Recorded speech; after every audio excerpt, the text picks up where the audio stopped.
ब्रह्मा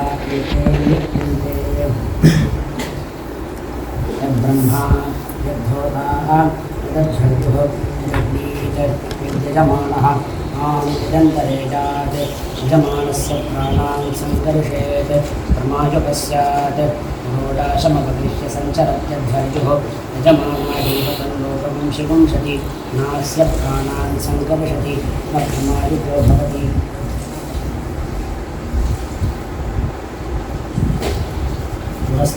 पुरस्तात्तन्यासीनः इडाया इडामा दधाति पश्चादुम्भोक्तेः पशवो वा इडाः पशवः पुरुषः पशुष्वेव पशून् प्रतिष्ठापयति इडाजी वा एषा प्रजातिः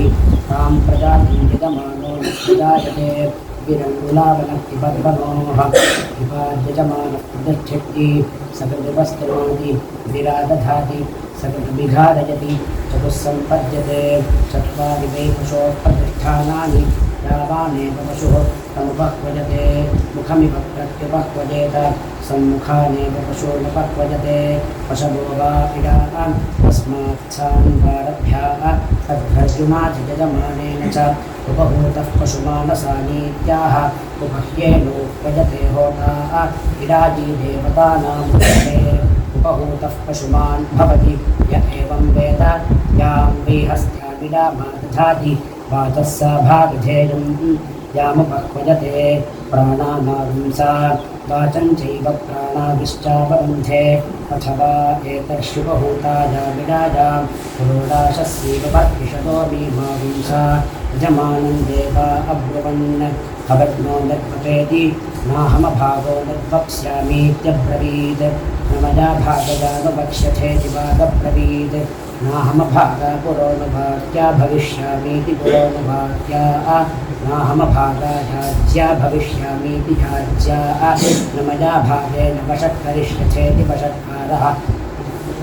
यद्यजमानभागं निधाय पुरोडाशं बर्हिषदं करोति तानेव तद्भाविनः करोति चतुर्था करोति चतस्रो दिशः दिक्ष्वेव प्रतिष्ठति बर्हिषदं करोति यजमानो वि पुरोडाशः प्रजाबर्हिः यजमानमेव प्रजा प्रतिष्ठापयति तस्मादस्थनान्याः प्रजाः प्रतिष्ठन्ति मागुंसेनान्याः असो खल्वाहुः दक्षिणा वा एताः प्रत्यज्ञस्यान्तर्वेद्यवरुध्यन्ते यत्पुरोडाशं बर्हिषदं करोतीति चतुर्था करोति चत्वारो ह्येतेह प्रत्यज्ञस्य पिचः ब्रह्मा होता आद्धर्युरग्नीत् तमभिमृशेत् इदं ब्रह्मणः इदगुम्भोः इदमद्धर्योः इदमग्नीथ इति यथैवादस्रोण्ये धरे आदेशमृत्तिभ्यो दक्षिणानीयन्ते तादृगेव तद् अग्नीथे